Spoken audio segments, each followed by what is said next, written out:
जोहार, जय मूल निवासी। मैं आकर्ष और आप देख रहे हैं एमएन टीवी। मुस्लिमों के खिलाफ हमेशा नफरत भरे बयान और बिंदास बोल जैसे टीवी कार्यक्रमों के माध्यम से विवादों में रहने वाले सुदर्शन न्यूज चैनल और उसके सीएमडी सुरेश चौहान के ने एक बार फिर मुस्लिमों को निशाना बनाया है। इस बार उन्होंने नौकरशाह जिहाद और यूपीएससी जिहाद का मुद्दा उठाया है। सुरेश चौहान के ने सवाल उठाया है कि मुसलमान अचानक आईपीएस और आईएएस में कैसे बढ़ गए, देश की सबसे कठिन परीक्षा में कैसे पास हो गए। सोचिए, जामिया के जिहादी अगर आपके जिला का जिलाधिकारी और हर मंत्रालय के सचिव होंगे तो क्या होगा। साथ ही उन्होंने जामिया मिलिया इस्लामिया के छात्रों को जिहादी भी करार दिया है।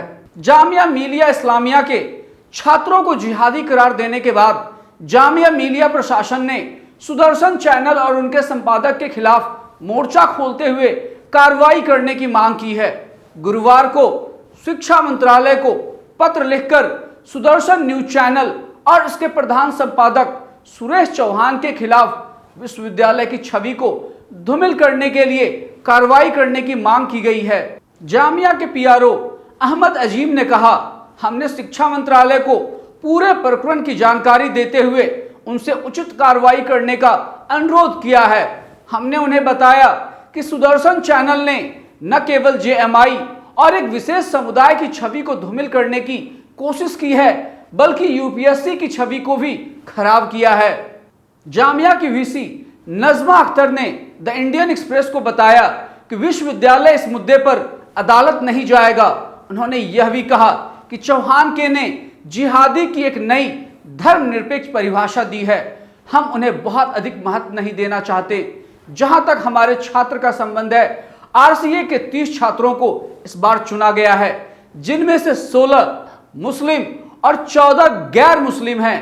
चूंकि वे सभी जिहादी कहलाते हैं, इसका मतलब है 16 मुस्लिम जिहादी हैं और 14 अन्य जिहादी।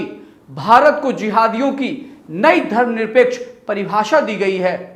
वहीं टीचर्स एसोसिएशन ने प्रशासन से सुरेश चौहान के खिलाफ आपराधिक मानहानि का मुकदमा दायर करने की मांग की है।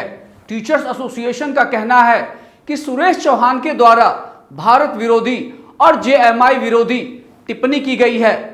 सुदर्शन न्यूज के सीएमडी ने कई अपमानजनक शब्दों का इस्तेमाल किया है जो खुले तौर पर उकसाता है, साथ ही नागरिकों के खिलाफ जहर उगलता है और लोगों को विभाजित करने की कोशिश करता है।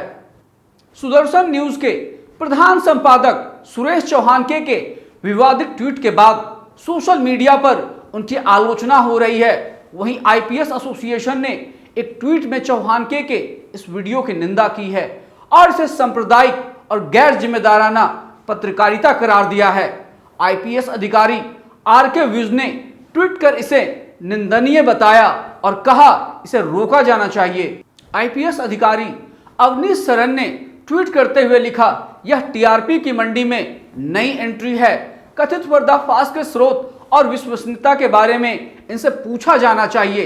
इसके अलावा राजनीतिक विश्लेषक तहसीन पूनावाला ने कार्यक्रम के प्रसारण को रोकने के लिए शुक्रवार को न्यूज ब्रॉडकास्टिंग एसोसिएशन के अध्यक्ष को एक पत्र लिखा है। वहीं द वायर की senior news editor Arfa Khanum Sherwani ने इस घटना की तुलना रवांडा से की है, जिसमें 1990 के दशक में एक रेडियो चैनल ने इसी तरह का प्रोपगंडा फैलाया था और एक पड़ोसी को दूसरे पड़ोसी का दुश्मन बना दिया था। जिस तरह से आज पूरे देश भर में मॉब लिंचिंग और अल्पसंख्यक समुदाय के प्रति उत्पीड़न की अनेक घटनाएं घट रही हैं, ये कोई एक या 2 दिन में नहीं हुआ है, बल्कि इसे वर्षों से प्रचारित कर आम जनता की मानसिकता मुसलमान विरोधी तैयार की गई है। गौरतलब है, साल 2019 में यूपीएससी एग्जाम में मुसलमानों की भागीदारी 4% थी, तो वहीं साल 2020 में 5% रही, जबकि इस देश में मुसलमानों की कुल संख्या 15% है। यानी उनकी भागीदारी उनकी संख्या अनुपात से भी कम है। उपरोक्त तथ्यों के आधार पर कहा जा सकता है कि सुदर्शन न्यूज चैनल और उसके सीएमडी सुरेश चौहान के द्वारा प्रस्तुत किया गया तथ्य गलत एवं भ्रामक है। अब प्रश्न उठता है कि मुसलमान इन सब से कब सबक सीखेंगे। दरअसल मुस्लिम समुदाय ने दो आसान से शब्द गढ़ रखे हैं जिसका वे बारंबार शिकार होते हैं। उनकी आसान सी टर्मिनोलॉजी है सेकुलर और नॉन सेकुलर। सेकुलर के नाम पर भी वे उन्हीं का समर्थन करते हैं जिनका वे नॉन सेकुलर के नाम पर समर्थन करते हैं। सेकुलर के नाम पर भी 3.5% ब्राह्मणों की सत्ता है और नॉन सेकुलर के नाम पर भी 3.5% ब्राह्मणों की सत्ता है। जिन ब्राह्मणों ने हजारों सालों से भारत के SC ST और OBC का शोषण किया हो और आज भी कर रहे हैं, क्या वे कभी सेकुलर हो सकते हैं? इस बात की मुसलमानों को जटिल विश्लेषण करना चाहिए। 15 अगस्त 1947 से मुसलमानों ने जिन सेकुलर ब्राह्मणों का समर्थन किया उन्होंने ही उनका सत्यानाश किया। सच्चर कमीशन की रिपोर्ट बताती है कि भारत में मुसलमानों की हालात शेड्यूल कास्ट से भी ज्यादा खराब है। गुलाम भारत में मुसलमान जितने पीड़ित थे उससे कहीं ज्यादा आजाद भारत में पीड़ित हैं। आज उनकी अनेक समस्याओं का निर्माण कर दिया गया है।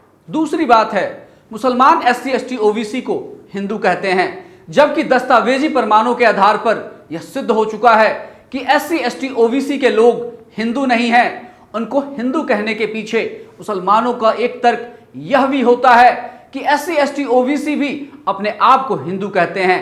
यदि SC ST OBC के लोग अपने आप को हिंदू कहते हैं तो यह उनकी अज्ञानता है, ऐसा वो इग्नोरेंस में कहते हैं, जिसका प्रयोग मुसलमानों को नहीं करना चाहिए क्योंकि इसी अज्ञानता का इस्तेमाल फसाद में उनके खिलाफ किया जाता है।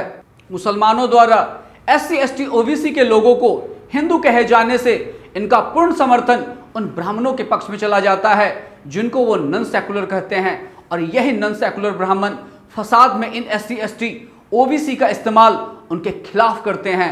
मुसलमान जब तक अपनी सोच में बदलाव नहीं करते हैं तब तक उनकी समस्या का समाधान नहीं हो सकता है। उनके प्रति घृणा अभियान का सिलसिला यूं ही चलता रहेगा और जिस तरह से दिन ब दिन उनकी अनेक समस्याओं का निर्माण हो रहा है, इससे कहा जा सकता है कि कहीं न कहीं उनके अंदर नेतृत्व विहीनता है।